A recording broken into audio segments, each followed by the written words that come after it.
know, one of the downfalls about owning a 2020 plus Super Duty right now is really there aren't that many aftermarket parts out there yet for these trucks. You go down to like the 17 through 19s, there's a ton of aftermarket headlight housings that you could choose. As for the 2020 plus trucks, there's really not that much out there yet. But you do have a few really good options. Morimoto makes a couple different headlights. These are the XB quad beam LED headlights. They also make a hybrid version. Now these lights, they're very expensive. I think they're more expensive than what they should be. However, recently the price of these headlights has come down a little bit and I couldn't wait any longer. I've just been so sick of the poor performance of these halogen headlights, not to mention they look kind of terrible. I see other 2020 higher trim level models going down the road and they have the nice LED C-hook, and let's face it, I'm a little bit jealous. I want something like that. Well, today is my lucky day because I finally ordered a set of these Morimoto XB quad beam LED headlights, and today I'm going to show you how to put them in. Alright, first thing I want to go over, look at my setup. I have a nice clean work area. I have this table set up with the instructions, headlights, and I have a nice dry place to work on the truck in case the weather turns. Next thing I want to go over is packaging. How did these headlights come packaged? Well, they came packaged in this main box. This is about 2 feet wide, 2 feet in depth, and about 3 feet in height. They have the lights on the outside of the box, and then inside this box came these 2 other boxes, and this is where each left and right headlight sat. And they have this nice foam sealant packaging, so these headlights really came packaged very well, no damage whatsoever. Let's talk about my initial impressions of the headlight. Craftsmanship, really nice. It did a perfect job on the lens. I see no defects. These look absolutely beautiful. Turning around to the back of the headlights, a couple things I want to point out now. This is your adjustment screw for adjusting the aim of the headlights, which I'd imagine we're probably going to have to adjust that after we get these installed. Now there's an important warning label right here. I want to read this. It says, note, to adjust the beam vertically, please rotate the Phillips head screwdriver clockwise / counterclockwise no more than 3 times. Warning, aiming system will fail if turned more than 3 times in either direction. Do not attempt to over adjust. So that's really important because if we over adjust these headlights later on, after we get these installed, we may ruin the adjusting mechanism, so no more than 3 turns on these screws. Aside from that, you have this wiring harness that comes out of here, and this is sealed up really well. I don't think there's going to be any water intrusion there. It looks like we have some type of ballast right here. As for the lens, I see this black sealant. It looks like it's sealed up pretty well. Of course, time will tell, but overall, I'm pretty darn happy with how these came packaged and shipped and how they look, and I can't wait to install these. Okay, so the first thing we need to do is remove this protective shroud, and in order to remove this, we need to remove 14 of these plastic pop rivet pins. The easiest way to remove these is to get a trim removal tool like this, go in between the top and the bottom. As you can see, they separate, and then you come back in from the bottom, and then these pop right out. So again, there's 14 of these, and it's important to note that there are different sizes. There are these larger ones, but there's also some of these smaller ones, so just keep track of where each one goes. So 14, 1, 2, 3, 4, 5, 6, 7, 8, 9, 10, 11, 12, 13, 14.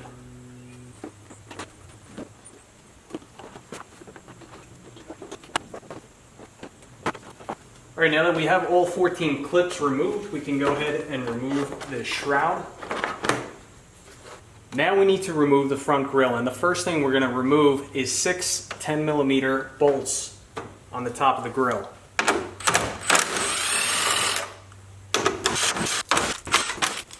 Next thing we need to remove, so on this grille there is a stud that goes through the headlight housing. So if you take a 1/4" shroud, you don't need an extension socket, but there's a 10mm nut attached to this stud, so we're going to need to remove this on both sides.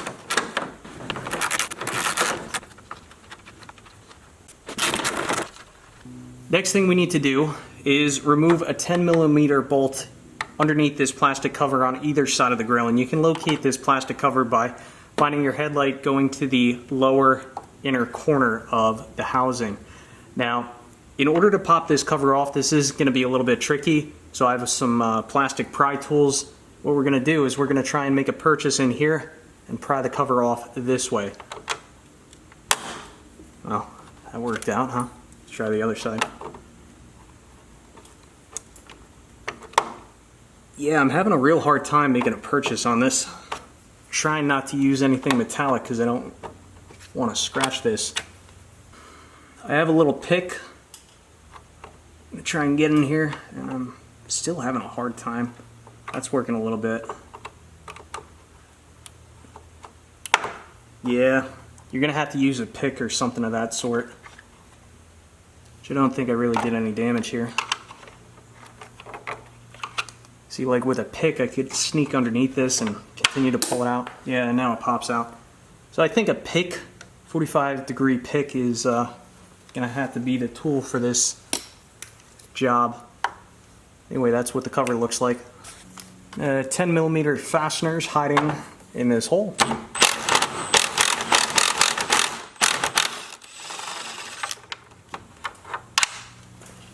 Yep. Lock. Quick little tip I have, as you take your pop rivets and fasteners off, try and keep them very organized. Like everything I'm taking off the left side of the truck is staying over here. Everything on the right side staying over here. The items that I've taken off first stay up front, and as I take off more items, I just add it down the line. So when I go to reassemble, everything's going to be in order. And as for the only small pop rivet, that goes to the air filter housing right here. Otherwise, all the other pop rivets are the same size. Alright, now we need to start prying the grill off. But you want to do this carefully. This is the part of the job that has me the most nervous because I really don't want to break these clips. According to the instructions, what we're supposed to do, take a plastic pry bar, something like this, and we're supposed to start at this upper corner and carefully pry this off the truck. And I heard it pop a little bit. So I think we have that release. Now the instructions say to come in down underneath the headlight here and try and pry this section out. I really don't want to use the headlight as leverage. There we go. Okay, so I think I have that released. I'm going to repeat the process on the other side.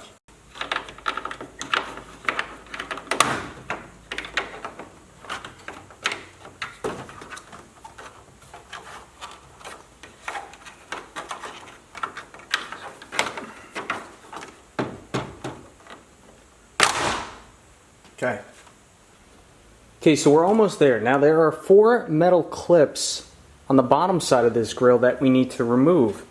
And how we remove those is we actually need to get our hands down in between the grill and the main body of the truck. So I'm going to put the camera here and show you exactly what you need to do and what you need to pull at. So what you're going to need to do, you're going to need to take a flathead screwdriver. And if you take a look at this tab right here, well, there's metal tabs right here, and what you do, take this flathead screwdriver, you'll see the little metal tab. See how that kind of separates? So we're going to push down on that metal tab, also pull out a little bit. And now that one's started, so I'm going to move my hand over and repeat the process on the second one on the right side of the truck. I'm going to come down here, push down on this metal tab, you see how that released? I'm going to pull this grill back a little bit. Almost lost the camera there, but I wanted to make sure that I got this shot for you guys. And you can see that that is completely separated on the bottom. So now we're going to repeat the process on the other side, on the bottom. Get you some light. I think you can, just want to make sure you guys are in focus here. Remove the light. Okay, I think you can see from there, but again, just feel for the metal. Take the flathead screwdriver. That one's released. Now we have one more. Screwdriver, press down. Just pull back a little bit. Okay, now the grill is completely free. So I'm just going to lift this up. Take it out. It's a little bit heavy, but I can do it with one hand. Now, with my truck, you know, I have the peasant truck. This is just a very basic XL well, technically it's STX trim, I guess, so it has the chrome appearance package and whatever. But if you have a higher level trim on your truck, you may have a forward-facing camera and that front wash, whatever that is. So if you do have that, you are going to need to disconnect that, which just make sure you follow the instructions, but at least I got you like 95% of the way here. So I had really good success in removing my grille. I noticed that I don't have any broken tabs, which that's really good to see. However, I am missing one of these orange trim pieces that is supposed to go right there. And how that integrates into the rest of the truck, I believe it goes into this part of the headlight housing here, which if we go and look at our new headlight, should lock in right there. So I don't see that orange piece. Hopefully when I remove this headlight, I will find that other missing orange piece. There's a little piece of it right there, so hopefully we find it. Alright, now it's time to remove the headlight housing out of the truck. Now I just did the headlight on the other side. Now the big question everybody's going to have is, do you need to remove or lower the front bumper to get to the 13 mil down low? We'll get to that in a second, but first I recommend you remove the two 10 millimeter bolts on the top of the headlight housing first.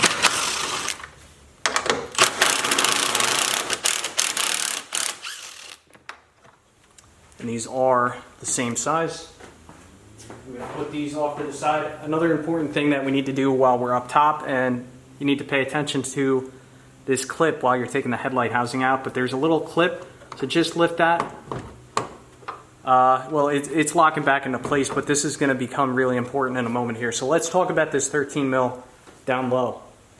Okay, so if you go down to the lower corner of your bumper, again, I just did this on the other side, you're going to see that there's a hidden 13 millimeter bolt down in here, which I'm going to scratch up my truck a little bit just so you guys get a good shot of this.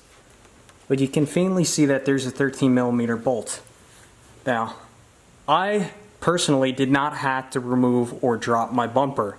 And I'm not working with anything fancy here. This is just a standard 13 mil open-ended and box wrench, but here's my method. So I take the box wrench end and I sneak it back behind the bumper. And you may have to pull this bumper out just a little bit and play around with this rubber. Sorry, it's almost impossible to get you guys the shot you really want to see, but you can see the wrench kind of popping up right now. So righty tighty, lefty loosey. So I'm going to be going down here, and I actually just got it cracked loose. Now, here's what the key to this is. Once you get it cracked loose and you feel like it's turning, then you can sneak your hands in here and spin it the rest of the way. I think that's a little bit better. I think you can see it a bit better now, but now I have one finger underneath the bumper and you can see how I'm taking my other finger and just spinning that bolt off. And we're just going to keep spinning that sucker until we can pull it out. This is not a capture bolt. This needs to come out all the way. You want to make sure it's out all the way. Otherwise, this could be fighting you when you're trying to pull the headlight housing out. So it feels like that bolt is ready to come out.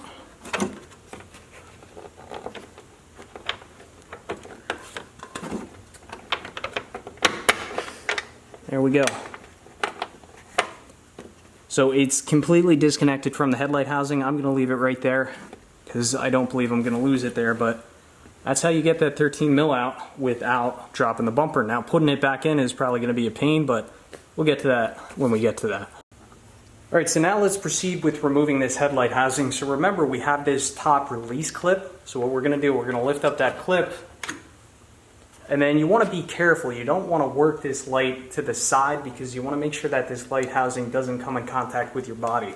So my method, after you make sure you have that clip loose, bring a hand kind of in here, bring a hand up here on the corner, and then I pull I wiggle a little bit and pull it straight towards me. You could hear that we had a clip pop out.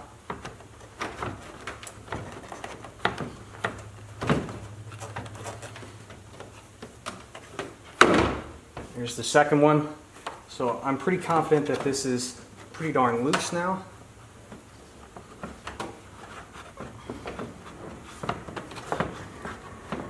And this headlight on the, the headlight on the other side kind of fought me a little bit too. Something that I found is that there's this rubber lip down here, and that lip actually catches on the bottom of the headlight housing. So what I think is easiest is if, while you have the headlight pulled out just a little bit, you can sneak your hands back in here, remove the electrical connectors, and then you can progress the headlight forward.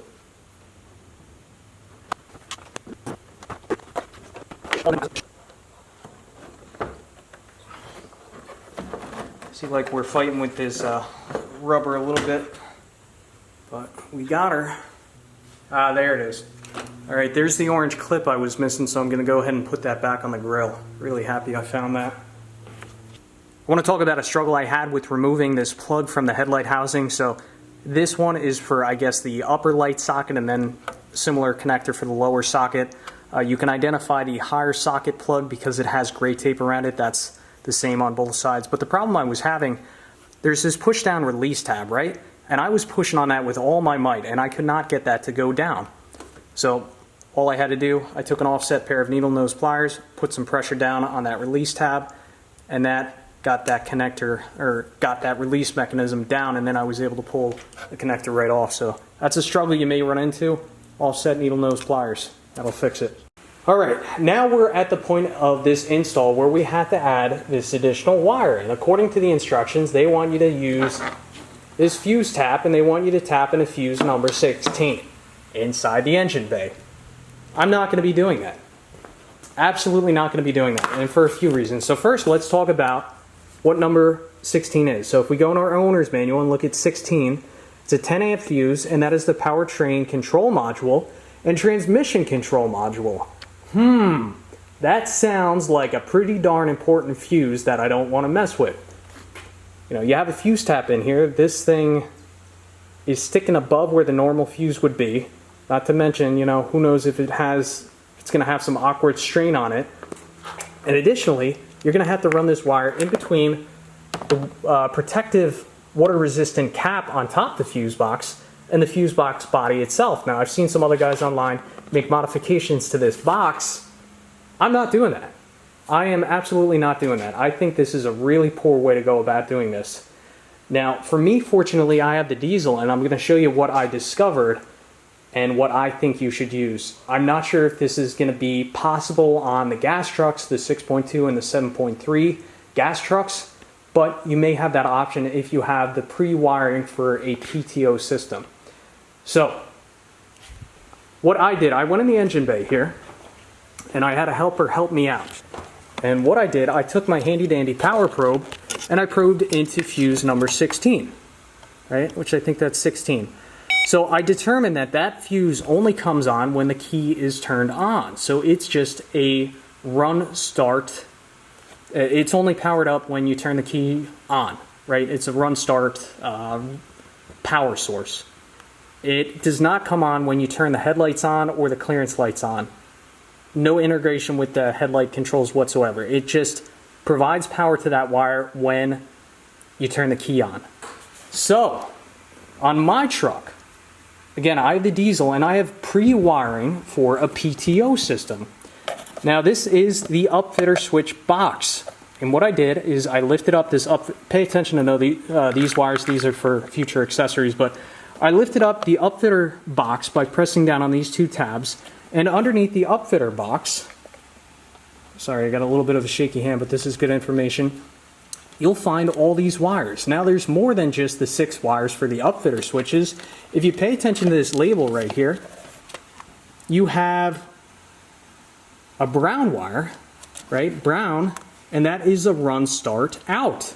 So I took my handy-dandy power probe, and I went onto that solid brown wire with my helper, and when my helper turned on the key, I got power to that run start line. So as opposed to running a jerry-rigged power tap into a really important fuse, I'm going to tap into that run start line from the power takeoff wiring that is otherwise not being used. So that is the route I'm going to go. Again, I don't know if you're going to have this on the gas trucks. You might, I don't know, but I don't have a gas truck, I can't tell you. But again, if you look at the the BN, which I believe stands for brown, and that's what I tested, the brown, run start out. That is 100% the line I'm going to be using. Alright, so let me tell you where I'm at. So I was unable to find a fuse in the upfitter switch box for that brown run start wire tied into the PTO system, which again, there's no PTO system on this truck. That's just an unused run start wire that I'm going to be using. Now, because I couldn't find a fuse, I'm going to make the assumption it must be tied into a relay, because when I turn the key on, power is sent to that wire, so it must be tied into a relay. I'm not sure which relay it's tied into. Probably a 30 amp or 40 amp relay, you know, something similar to this. So if I take a look at the fuse taps that they provided, both of these are 10 amps, right? Because one goes to the transmission, which would be fuse 16, which I do not want to tap into, and the other 10 amp goes out to the rest of the harness. So what I'm going to do, I'm going to use that brown wire, add my own waterproof fuse tap enclosure with a 10 amp fuse, because we're mentioning the amperage protection that the original harness has, and then I'm just going to tie this in to the original harness. Now, the original harness has a single wire, which this might be 16 gauge wire, something like that, and it does have this protective casement around the interior wire. That's not good enough for my standards. I always carry a box of split wire loom, so I'm going to use some 1/4 inch split wire loom just to ensure further protection of that wiring. Here's a look at my wiring setup. Always keep everything very neat and organized, so that's what I'm going to do. I'm going to install that now, and I'll take you over to the truck after I have that installed, and you can see what that looks like. Alright, so I'm making good progress on installing this start run power wire. So I had the wire ran to the right side, ran it up through here, and then once it gets in here behind this washer fill cap, basically all I did was follow the cable that goes to this hood release latch. As you can see, it kind of ties in right there, but I wanted to insert this into the video because I plan to install the Putco Ford LED emblem, the illuminated emblem on the front of the truck. And I just watched the instructions for that, and that also says to tap in one of the fuses in the fuse box. So I figured I might as well just kill two birds with one stone and install the wiring now. So again, this taps into that brown wire, which is the run start wire off the PTO harness underneath the upfitter switch box. So that's going to be tied right into here. So that's going to provide power for my left headlight, the right headlight, as well as the front Ford emblem. Something else I'm going to be doing is installing a ground wire right next to this power wire, and that ground wire is going to backfeed along this harness with the 12 volt power supply, and I'm probably going to tie it into this ground spot right there. So the wiring is going to be pre-run for the Putco Ford LED emblem, and that's just going to be one less thing that I have to worry about in the future. Alright, we're getting there. So I have the driver's side headlight plugged in. It's not permanently mounted, but I wanted to make sure it's working before I go ahead and bolt it down. Wiring harness is complete. As you can see, I have the pre-wiring for the Putco LED Ford emblem. Hopefully I'm pronouncing that right. I'm sure somebody will correct me. But I tried to get a ground right here. This is not a spot to ground. What you have to do, you have to run a remote ground. I decided to go with this grounding location down here. That's a good ground. Then the wiring harness goes here, sneaks up into the quarter panel, and then it comes out right here, and then it goes into that waterproof fuse holder I said I would install. Again, that's 10 amp fuse, and as specified earlier, that goes to the underside of this upfitter switch and ties into the run start line for the PTO pre-wiring. So we're all done up here. Now what I'm going to do, I'm going to get that second headlight, and I'm going to show you how to plug it in. Alright, so the first thing I'll say is, as you can see, I've laid down a cloth just to protect the light housing as well as my bumper. We're just going to kind of rest this here while we're getting our wiring figured out. So the first thing that I'm going to install is the red wire, which that's the harness that we just put in. So for this wire, I'm going to take a little bit of dielectric grease, squeeze it in. This is going to be the blue line on the light side. So we're going to plug that into the red line that we just installed. See if this gives us any problems. No problems here. So this connector gave me some problems on the other side. If it gives you problems, you got to take a flathead screwdriver and just adjust the tab on, yeah, you got to adjust the tab on the light side. So that's the blue line. So just take a screwdriver in there. Oh no, now it's going to give me problems. No, it went in that time, but you just got to play around with that tab. You'll be fine. So let's see, what are we going to do next? I think next we'll do the light brown connector on the truck side. And on the light side, it's going to be the wire black plug, yellow, white, and black wire. A little bit of dielectric grease. That plugs right in, and hopefully we hear an audible click. Perfect. All right, that's 2 down, 2 more to go. Let's see, what are we going to do next? I think next we'll go with this connector on the light side that has a little bit of a purple on the connector tab, and that is going to tie into, on the truck side, black connector with a light blue, black and brown, or excuse me, black and gray wire and the purple wire.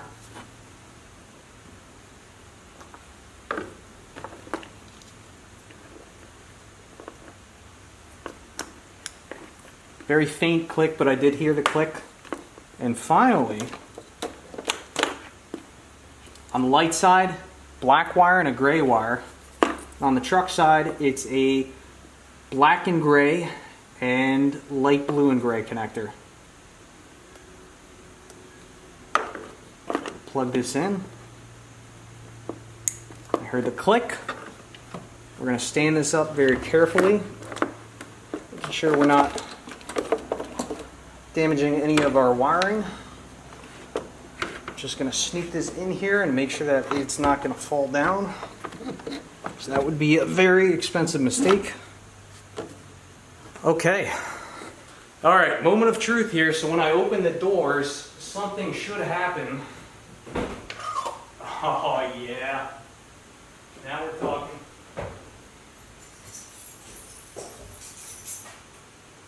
Carefully close this.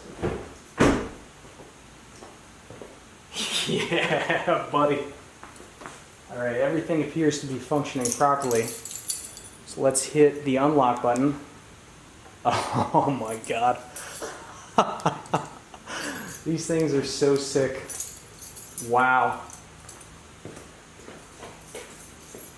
Any flashing, no problems. Everything looks solid. Wow, these things are sick. All right, let's turn on marker lights. That's 1 notch. It just has my clearance lights on. I don't know if they dimmed or not. I don't think they did. Let's turn it again. Hopefully the headlights come on. So it was delayed. It was a little bit delayed. Wow. All the diodes are on. Everything looks good. Let's flip the high beam.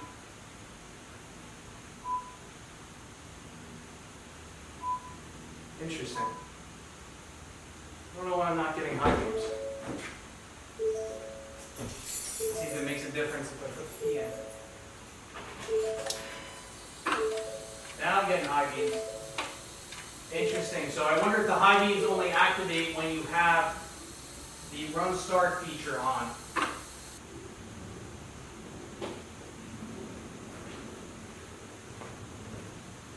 Signal. Oh man.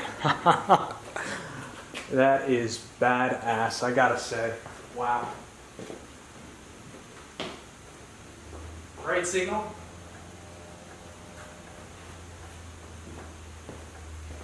Oh, buddy. That is so freaking bright. I know you guys can't really see on camera, but Jesus. Alright, so I'm happy to say everything looks like it's functioning properly so far. It had me real nervous that when I went to turn on the high beams with the key off, they wouldn't flash on, but I guess the key, or well, I know now that the key has to be in and turned into the on position in order to flash the high beams, as where before that, if you had the stock halogen headlights and you hit the high beam flash button with the key off, the high beams would still flash. So you lose one small function, but you gain so much. So now what I'm going to do from here, I'm going to do this off camera because I think you guys get the idea from here. I'm going to remove these housings back out just a little bit so I can get back to that gray connector, fill that up with dielectric grease, tape it up, try and seal it up in case I ever want to use it again. From there, I'm going to reinstall these lights. Again, I'm going to do that off camera because the real important thing is figuring out how to remove these lights, right?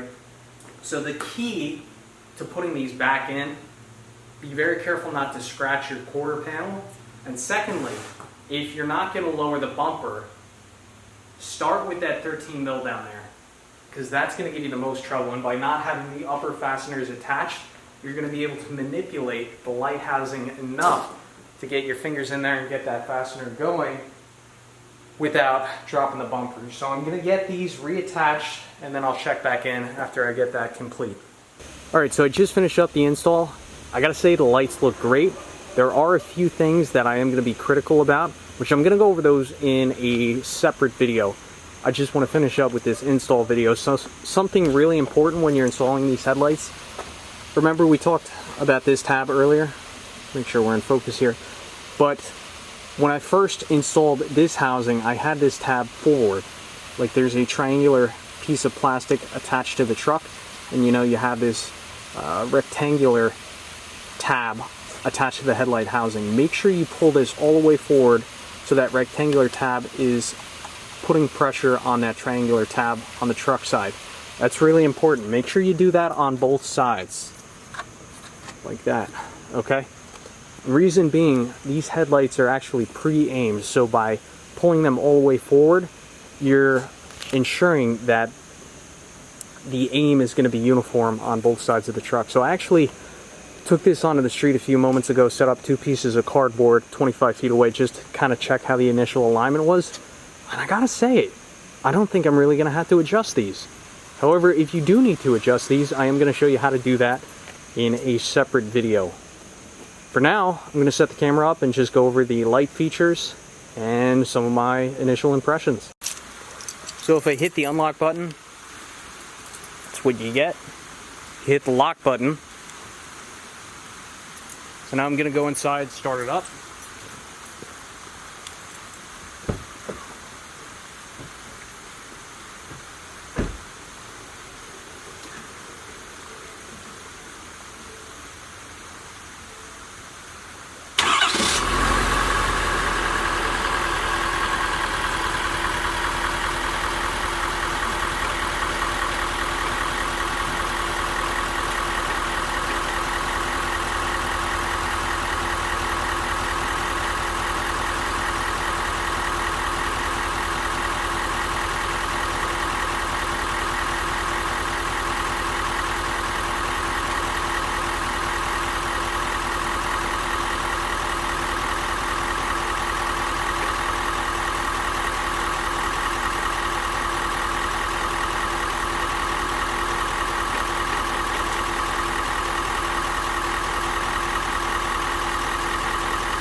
And that concludes this video. Thanks for watching.